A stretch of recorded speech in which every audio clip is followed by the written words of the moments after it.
ओम शांति। आज नवरात्र का दूसरा दिन है। माँ ब्रह्मचारिणी की विशेष आराधना पूजा चारों ओर होती है और माँ ब्रह्मचारिणी नारी का दूसरा स्वरूप किशोरी अवस्था का। जिस तरह शैलपुत्री एक कन्या का स्वरूप है, वैसे माँ ब्रह्मचारिणी किशोरी अवस्था का वो यादगार है कि जिस किशोरी अवस्था में उन्हें ब्रह्म ज्ञान का आचरण करना है, इसीलिए उसको घोर तपस्या करते हुए दर्शाया है। मां पार्वती का ही दूसरा स्वरूप जो भी सम्मानीय है, और इसीलिए नारी का यह दूसरा स्वरूप भी बहुत सम्मानीय है। साथ ही साथ जिस तरह कहा गया कि वो घोर तपस्या करती है, तपस्या का आधार एकाग्रता की शक्ति है। तो किशोरी अवस्था में ही वो जब ज्ञान अर्चन करती है अपने जीवन के अंदर, तो पूर्ण एकाग्रता के साथ आचरण में लाती है, तो वही उसकी तपस्या है। जब इंसान तपस्या करता है तो उसका मन विचलित नहीं होना चाहिए, मन का भटकाव नहीं होना चाहिए, तभी उसकी तपस्या सफल होती है। ठीक इसी तरह मां ब्रह्मचारिणी हमें यही उपदेश या एक संदेश दे रही है कि हमारे घर में कन्याओं को भी विशेष हमें साक्षर करना है, जीवन के अंदर आगे बढ़ाना है और उसका मन एकाग्र हो, उसका यत्न करना है। यही तपस्या है। ऐसी किशोरी अवस्था में कभी भी बाल विवाह को प्रोत्साहित नहीं करना है,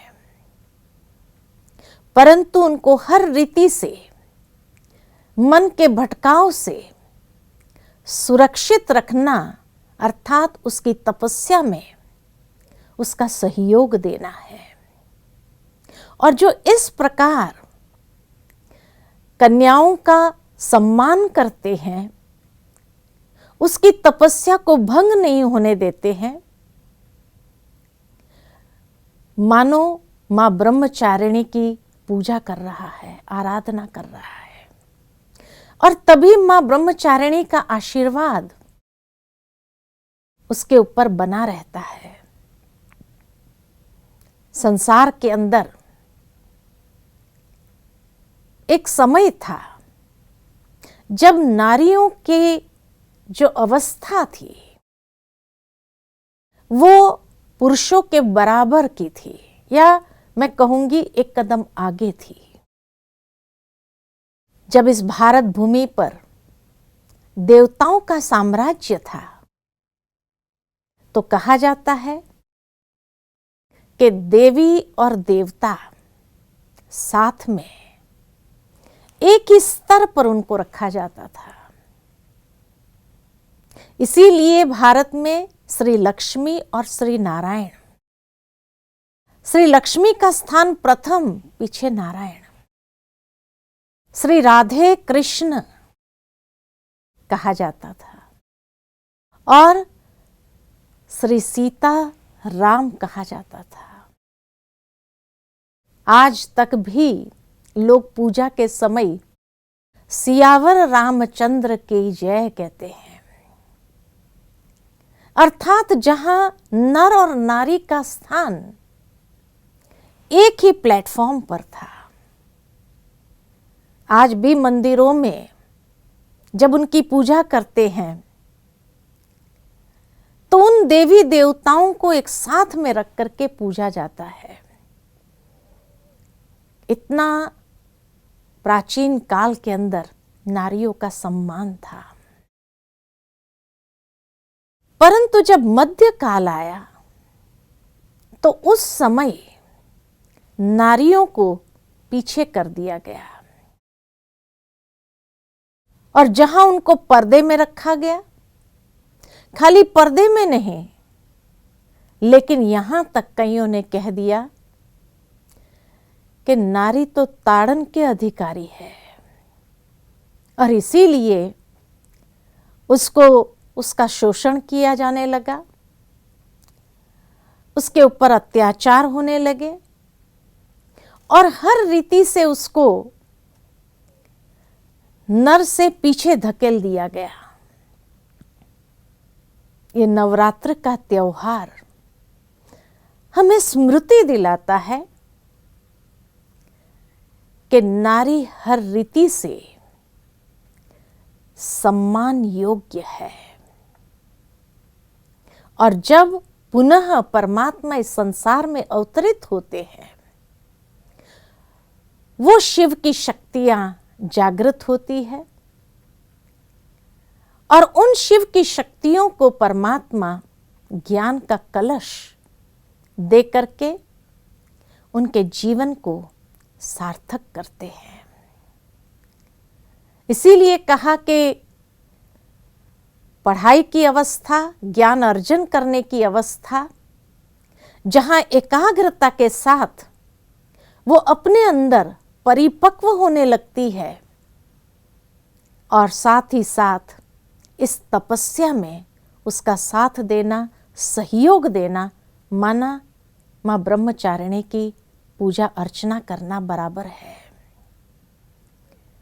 आज हम स्वयं में भी ये दृढ़ संकल्प करते हैं कि जिस तरह प्रथम दिन में भ्रूण हत्या नहीं करेंगे, इसी तरह कभी भी बाल विवाह को भी कोई भी तरीके से हम सपोर्ट नहीं करेंगे और इस तरह नारी या कन्या पूजन, जिन कन्याओं की पूजा करते हैं, वास्तव में उसकी पूजा यथार्थ तभी होगी जब हम अपने जीवन के अंदर इस संकल्प के साथ प्रतिबद्ध होंगे और हर क्षेत्र के अंदर नारी को, उस कन्या को आगे बढ़ने के लिए पुरुषार्थ करेंगे।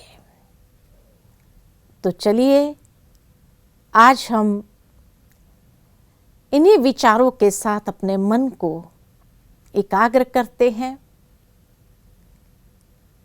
और अपने मन को बाह्य सभी बातों से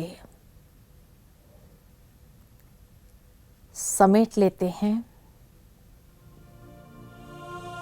एकाग्र करते हैं।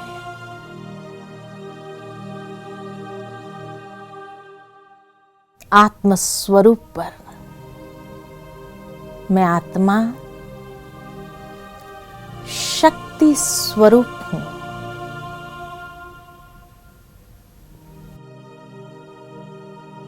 ज्ञान की देवी मां सरस्वती का वरदान प्राप्त करते हैं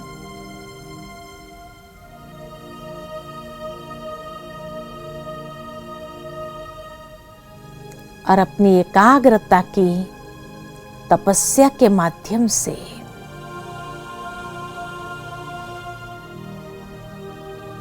स्वयं को सशक्त करते हैं, सर्व कुशलताओं में संपन्न करते हैं, ज्ञान की शक्ति से स्वयं को सबल करते हैं, परमात्म शक्ति से